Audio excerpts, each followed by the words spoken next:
जय सौ साथियों, जय हिंद, जय भारत, जय छत्तीसगढ़। जैसे कि आप सभी को पता भी चल गया होगा कि हाई कोर्ट का सुनवाई डेट बढ़ गया है। साथ ही सुप्रीम कोर्ट का भी केस का डेट बढ़ चुका है।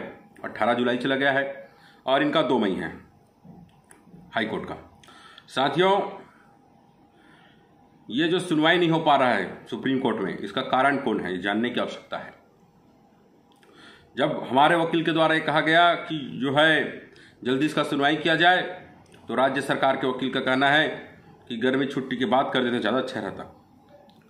सर्वोच्च समाज संगठन भी गया है, कर्मचारी संगठन भी गया है सुप्रीम कोर्ट, लेकिन ये जो लोग हैं इसको सुनवाई को जल्दी नहीं करवाना चाहते हैं। ये सब के सब सरकार के साथ मिले जुले लोग हैं। इन सबको पहचानने की आवश्यकता है। कर्मचारी संगठन को कौन चला रहा है, वो कौन लोग हैं जो समाज का हित होना नहीं देना चाहते। चाहे आरक्षण की बात हो, चाहे प्रमोशन की बात हो, आदि समाज को दबाने का काम कर्मचारी संगठन के माध्यम से सरकार लगातार कर रही है। और कर्मचारी संगठन के लोग बिक चुके लोग हैं जो सरकार के इशारे पे काम कर रहे हैं। साथ ही सर्ववादी समाज संगठन के जो लोग हैं वो भी सरकार के केवल इर्द गिर्द घूम रहे हैं, तलवे चाटने का काम कर रहे हैं। साथियों, हम लगातार लड़ेंगे जब तक यह मामला सुलझ नहीं जाता, तब तक हम लड़ते रहेंगे। चाहे वो हाई कोर्ट की बात हो, चाहे सुप्रीम कोर्ट की बात हो, चाहे रोड की लड़ाई की बात हो। मैं ये पहली बार कह रहा हूँ रोड की लड़ाई की बात, इसलिए भी कहना पड़ रहा है साथियों कि कोर्ट की लड़ाई तो हम लड़ेंगे लड़ेंगे, साथ ही रोड की लड़ाई भी हमको लड़ने की आवश्यकता है।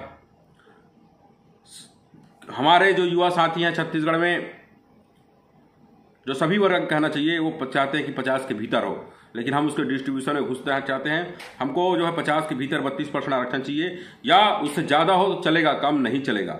यह बात हम स्पष्ट कर देना चाहते हैं। साथियों, ये लड़ाई की आवश्यकता क्यों है, आप इसको समझिए बात को। मानसिक रूप से लड़ने की आवश्यकता है। जब जरूरत पड़ेगी तब हम रोड की लड़ाई भी लड़ेंगे। अभी तो हम कोर्ट की लड़ाई लड़ रहे हैं। इस लड़ाई को जीतेंगे कैसे, क्योंकि ना सरकार हमारे साथ है, ना सर्वोच्च समाज संगठन हमारे साथ, ना ही कर्मचारी संगठन हमारे साथ है। इनके सारे पदाधिकारी अभी तक देखा जाए तो सबके सब सरकार के इर्द गिर्द घूम रहे हैं, बिक चुके लोग हैं। यह कहने में मैं कतई संकोच नहीं करूंगा, क्योंकि हम जब से देख रहे हैं वो लगातार जो है 32% आरक्षण बचाओ मुहिम को चोट पहुंचा रहे हैं। जब सबसे पहले हम गए तो और लोगों को जाने की आवश्यकता नहीं थी, सब उसी में याचिकाकर्ता बन जाते, लेकिन सब लोग मतलब इस अपने अपने नाम के चक्कर में गए हैं। मतलब ये केवल और केवल इनको समाज हित नहीं चाहिए था, इनको केवल अपना नाम चाहिए था। यदि आप ये सोचिए, यदि हम लोग नहीं जाते, यदि हमारा याचिका सबसे पहले नहीं लगता, तो ये सरकार जो है 20% आरक्षण चालू कर देती। और इसी की लड़ाई की वजह से हम हमारे अधिकार के लिए लड़ रहे हैं कि हमारा 32% आरक्षण को मिल जाए। कहीं ना कहीं हम देखते हैं बाकी वर्ग भी अपने अधिकार की लड़ाई लड़ रहे हैं, उसके चलते वो हमको भी कहीं ना कहीं चोट पहुंचा रहे हैं, और पहुंचाए हैं, कहीं ना कहीं नहीं हमको पहुंचाए हैं। 32% हमारा नुकसान हुआ है।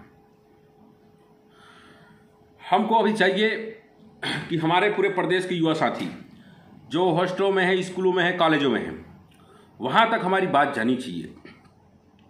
उन सभी साथियों को हम 2 प्रकार की बात हर जगह जाके कह रहे हैं। जिस दिन हॉस्टलों में हम जाते हैं या जहां भी हम युवा साथियों के पास जाते हैं, उन सबसे ही चीज कह रहे हैं, आपको 2 तरह का सहयोग करना पड़ेगा। 2 में से एक काम तो करना पड़ेगा।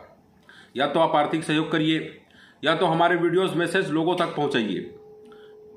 इसका कारण है साथियों, जो पैसा दे सकता है वो पैसा देगा, और जो नहीं दे सकता है, जो मोबाइल चला रहे हैं, वो हमारे मैसेज शेयर करेगा। सबको मिलजुल के काम करने की आवश्यकता है। इसका कारण क्या है, ऐसा क्यों कर रहे हैं हम लोग? पहली बात यह है साथियों कि हमारे ही समाज के जो संगठन हैं, चाहे सर्वोच्च समाज संगठन हो, कर्मचारी संगठन हो, इनके पदाधिकारी कुछ भी उलूल जुलूल बयान देकर गुमराह कर रहे हैं पूरे प्रदेश में। और ये जब से मुद्दा शुरू है तब से तोड़ने का काम कर रहे हैं। जब भी माहौल बनते दिखता है तो अलग अलग तरह के बयान देना शुरू कर देते हैं, और सरकार की सुरक्षा कवच की तरह काम कर रहे हैं। ये हमारे समाज के लिए दीमक की तरह हैं। तो ये बात जाई कैसे हमारे लोगों तक? सरकार भी हमारे खिलाफ काम कर रही है, हमारे आदिवासी समाज के खिलाफ काम कर रही है।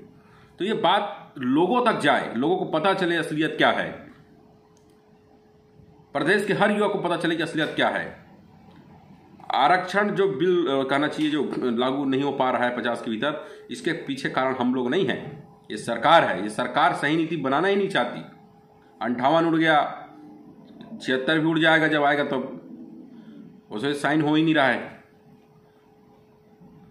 इसीलिए नहीं हो रहा है कि 50 के भीतर की बात हाईकोर्ट ने 2-2 बार कह चुके हैं हाईकोर्ट।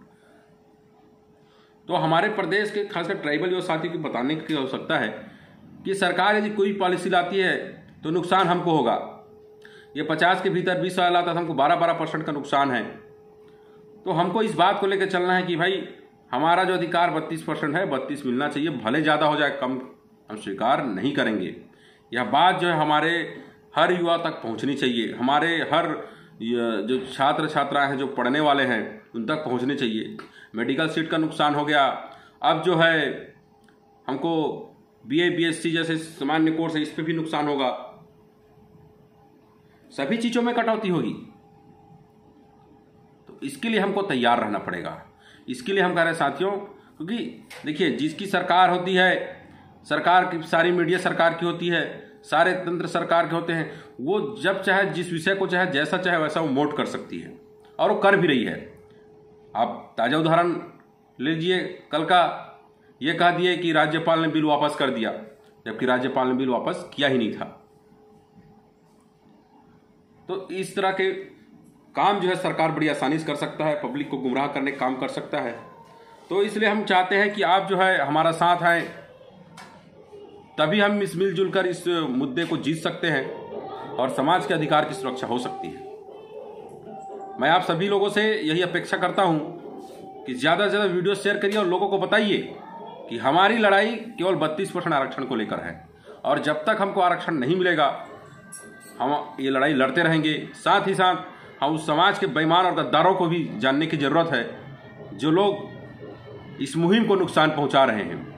इसीलिए ज़्यादा से ज़्यादा वीडियो शेयर करने की आवश्यकता है साथियों, जिससे हम अपने अधिकार को प्राप्त कर सकें। धन्यवाद।